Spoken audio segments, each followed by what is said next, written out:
Baik anak sekalian, manusia akan dihargai oleh beberapa hal dan akan tahu hormat apabila dia melakukan sesuatu atau memiliki sesuatu. Oke, ini sampaikan apakah yang membuat manusia itu dihargai? Hal apa saja yang membuat manusia itu dihargai? Ada yang bisa menjawab? Orang memandang, ya. Attitude. Attitude itu apa? Bahasa sikap. Sikap itu apa? Perilaku. Atau dinamakan adab, ya. Oke, satu. Adab atau sopan santun. Oke, sopan santun. Dua kata. Apa? Budi pekerti yang baik.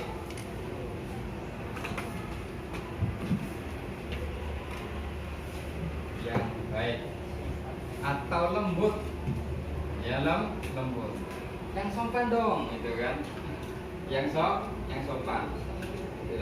Yang santun dong. Oke, gitu ya. Sopan santun sesuatu yang berkenaan dengan perilaku atau sikap. Oke.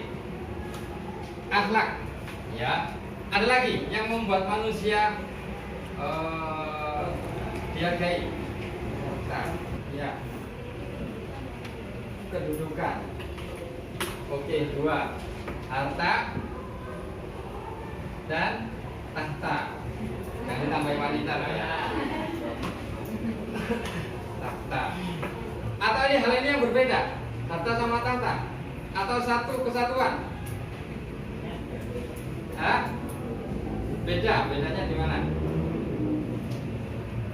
Harta yang bisa menyedihkan. Harta apakah bisa mempengaruhi tahta atau tahta mempengaruhi harta? Ada yang bisa menjelaskan? Yuk, yang belakang. Ya.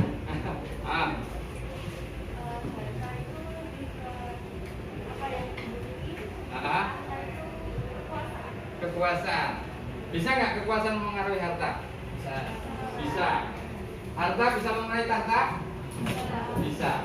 Jadi dua-duanya bisa saling mempengaruhi, tergantung situasinya.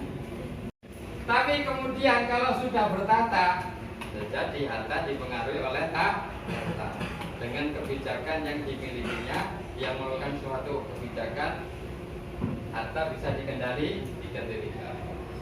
Oke, selain dua ini apa? Ilmu. Apa? Ilmu. Oke. Ilmu. Biasanya kita dia menyebut orang ulama. Baik. Ilmu. Karena ilmunya orang di. Ada lagi enggak? Ada lagi enggak? Usia. Kenapa usia? Oke, good. Usia mempengaruhi seseorang dihormati. Kalau nanti naik kelas 2, kelas 1 akan menghormati kalian. Dan kalian akan menghormati kelas 3. Kelas 3, kelas 2, kelas 1 menghormati alumni. Semua di sekolah ini siswanya akan menghormati guru pun akan menghormati yang lebih tinggi, kepala sekolah itu kan, pejabat lebih tinggi, ya. Usia. Dalam usia ini kalau dalam Islam, ya, ini juga menempati sesuatu hal yang luar biasa. Contohnya dalam sholat. Apabila ilmunya sama, kemudian derajatnya sama, ya, derajatnya sama, mungkin apa? Bertempat tinggal.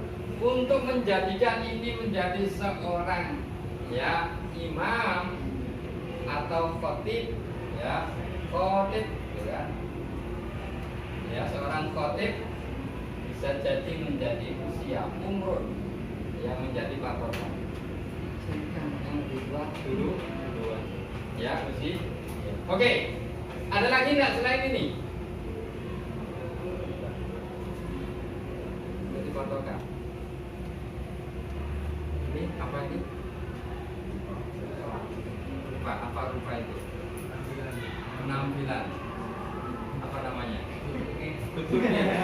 Ya, good looking. Good looking.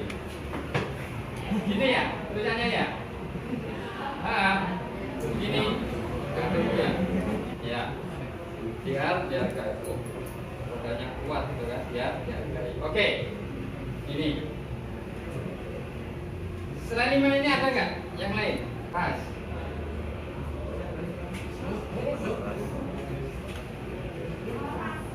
Nasab. Anaknya sultan. Anaknya apa? DPR. Kalau DPR itu kan ini ya tahta. Tapi kalau nasab itu kan apa? Garis keturunan ya. Rasulullah, kemudian ulama, kemudian raja, ya. Garis keturunan yang luar biasa itu nasab bisa dihargai. Baik, dari ke-6 ini Bapak ingin 5 menit saja berdiskusi antara, ya mungkin boleh berdua atau berempat, membahas mana yang lebih dulu menurut kalian, bahwa nanti secara acak saja 2 atau 3 itu kan, mana yang lebih dulu ini dikedepankan, ataukah hatta dulu karena melihat, ataukah bentukin dulu? Oke, coba diskusikan. Adab dulu. Oke.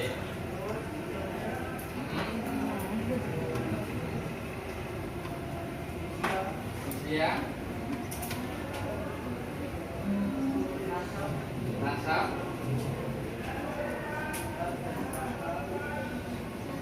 terakhir. Kenapa kok seperti itu? Ada penjelasannya? Coba diutarakan pada sendiri.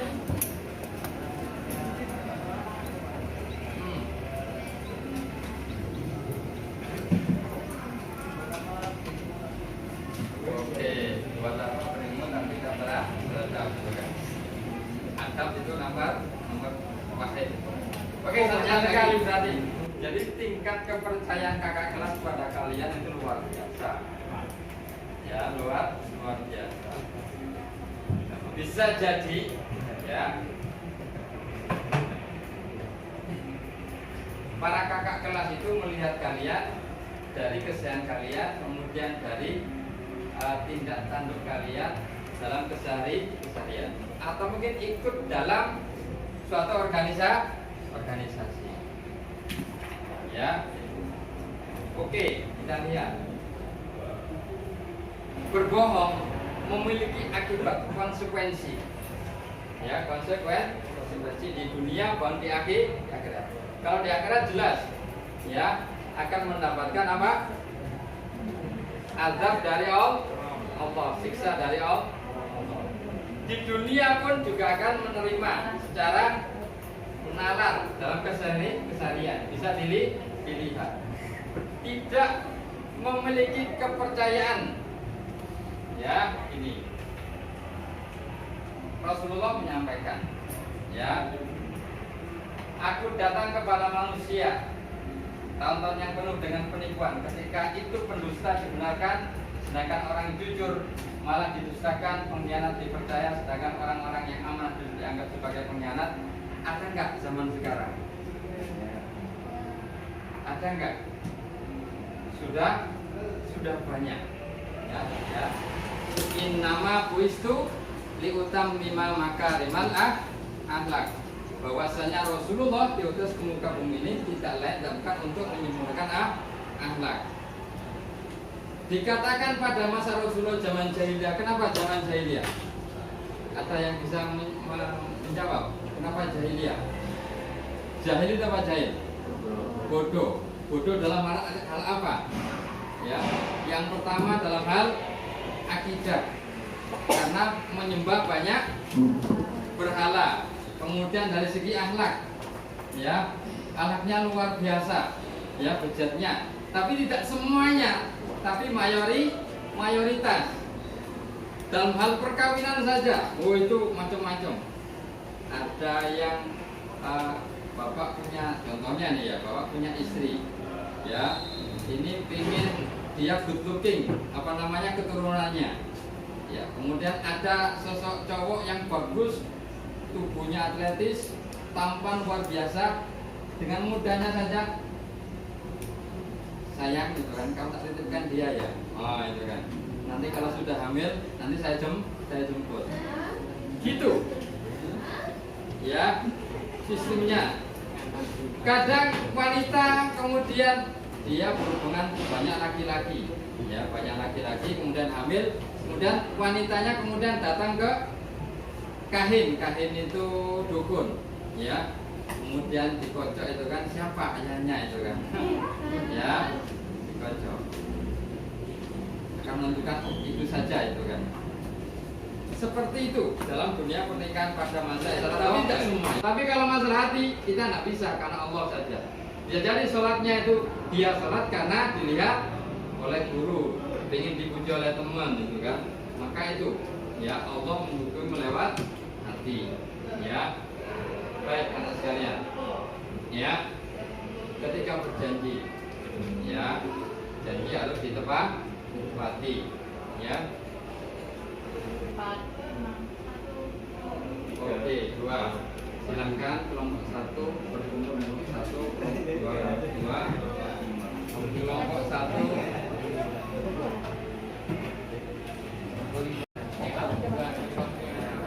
Oke, selama 30 menit cukup ya.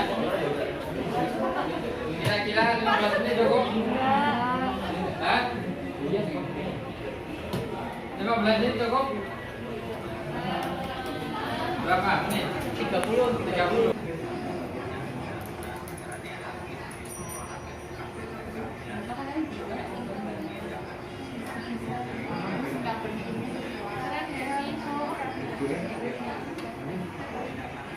Kamu berapa? Mbak, berapa?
Penjelasan sederhananya, mencontek dengan manfaat serta memanfaatkan teknologi dan mencontek dengan manfaat strategi baik bersama teman-teman. Untuk kesimpulannya, mencontek itu menguntungkan di dunia, namun menyengsarakan di akhirat. Untuk penjelasan lanjutannya, mencontek akan menjadi kebiasaan di masa depan yang sama saja membawa diri sendiri ke surga. Terus selanjutnya strategi dan taktik. Ketika akan menghadapi ujian, maka akan mendidik dengan maksimal dan juga tidak menggunakan manfaat. Oke. Ada yang mau ditanyakan terkait ini? Tidak ada yang mau tanyakan? Saya mencontek. Itu kebanyakan saya Pak. Oke, silakan. Itu. Oke, terima kasih. Selanjutnya. Saya mewakili kelompok 2 ingin mengungkapkan diskusi dari kita yang mengangkat tema ketidakjujuran dalam pemerintah dan hukum, khususnya tindakan korupsi dan suap. Yang pertama, kita memberikan penjelasan sederhana, yaitu adanya perilaku korupsi yang menyuap seorang hakim. Dengan kesimpulan, korupsi adalah tindakan yang melanggar dari ajaran syariat Islam, karena hal tersebut termasuk perilaku tidak jujur. Dan korupsi bisa saja disebabkan oleh beberapa faktor. Yang pertama, tidak dididik jujur oleh keluarganya dari kecil. 2, tidak bersyukur dengan apa yang dimiliki dan seperti serakah. Yang ketiga, memiliki sifat tamak.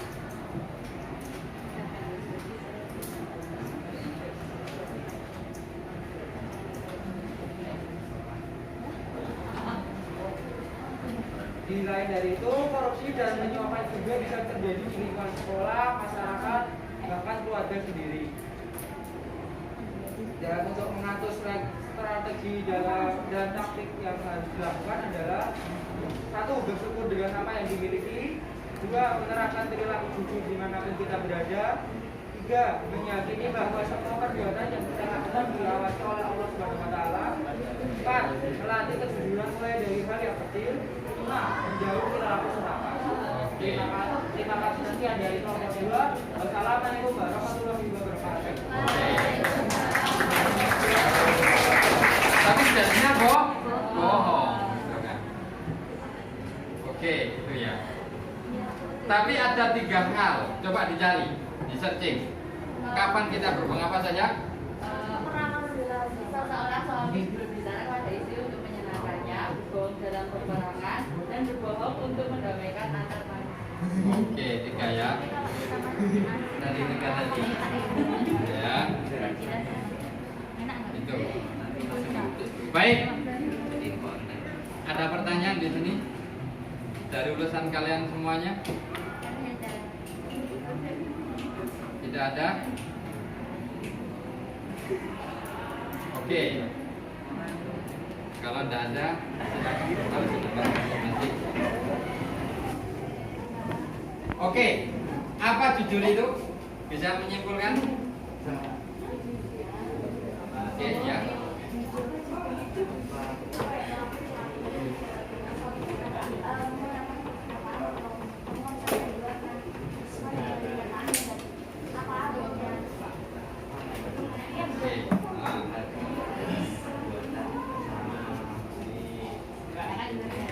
Sudah.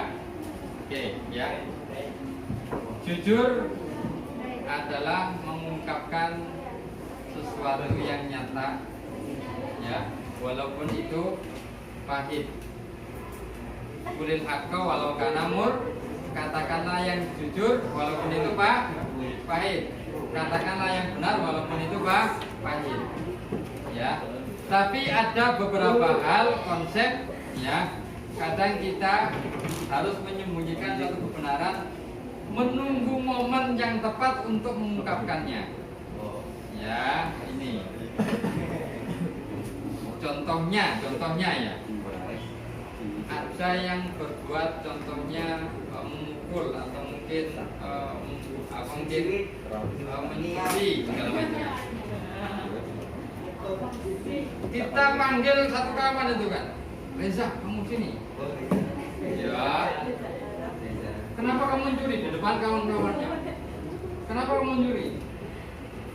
Ini saya punya buktinya. Benar nggak yang dikatakan itu tadi? Tidak benar. Kenapa? Itu menjatuhkan mental si anak tadi. Kemudian apa ya? Wibawanya juga akan. Solusinya apa? Kita panggil secara pribadi, kita tanya baik-baik. Dengan begitu dia akan sadar. Kalau di depan halayak umum bisa jadi dia dendam itu, dendam membara, kemudian awas. Bapak pulang saya bunuh. Wah. Ya, ini. Ya. Jadi jujur secara bahasa mengungkapkan ya sesuatu apa adanya. Tapi jujur itu bisa dilakukan apabila hati ini bersih. Oke, yang kedua, hikmah jujur apa? Ada dua, ya. Apa? Terciptanya saling percaya. Oke, satu. Ada lagi? Terhindar dari sifat Apa? Mudah dipercaya lain. Oke. Apa tadi? terhindar dari sikap munafik. Terhindar dari sikap munafik. Ada lagi? Hidup menjadi lebih dan mana-mana tidak ada beban karena tidak ada kebohongan. Di video tentang yang nomor berapa? Nomor 5 ya? Nomor 5 itu ya. Nomor 5, grup 5 itu dijelaskan. Kalau kita sekali berbohong, dia akan berlanjut kebohongan yang kedua, ketiga, keempat, dan kelima. Ya, ilustrasinya bagus di video yang kelima itu. Ya, ditanya, kamu sudah makan belum? Kalau dia sudah belum gitu kan. Sudah itu kan.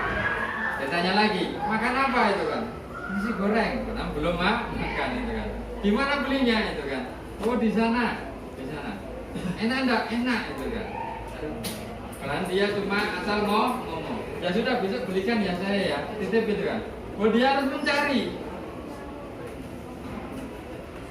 Padahal enggak makan, dia enggak tahu tempatnya di mana itu kan. Waduh, kamu sudah makan nih. Padahal saya mau mengajak kamu makan bareng gitu kan. Saya mau traktir kamu, ya sudah saya itu kan. Rugi tadi ya, rugi. Ya ini. Oh itu rentetan kebohongan selanjutnya. Maka benar apa kata ulama, ra'suz dzunubi al-kadziba. Ra'sun itu apa? Ra'sun itu kepala, dan bun itu adalah dosa. Jadi kepalanya dosa apa itu kalau kita bacakan? Kepalanya dosa. Sumber dosa, nah seperti itu ya. Bisa. Sumber dosa atau awal dari dosa itu adalah kebohongan. Ya, dosa jariah. Ya, dosa jariah. Oke, itu hikmah. Perilaku kalian sudah menonton beberapa video, tentu itu adalah satu hal yang harus kita perhatikan. Kalau jelek ya kita tinggalkan, kalau baik kita tiru. Contohnya menemukan berapa yang apa? 7 orang terjujur, grupnya siapa?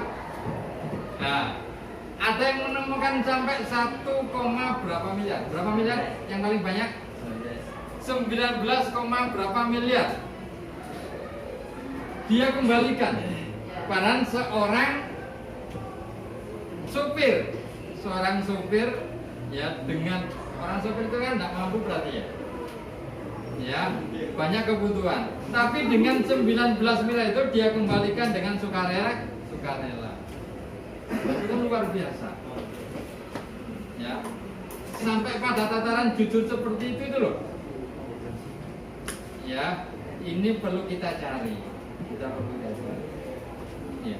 Kalau masa kecil saja sudah nyontek, kemudian SD nyontek, SMP nyontek, SMA nyontek, kuliah nyontek, pada saat tertentu dia akan mendapati hal yang itu dia tidak punya kemampuan, akhirnya nol putul gitu.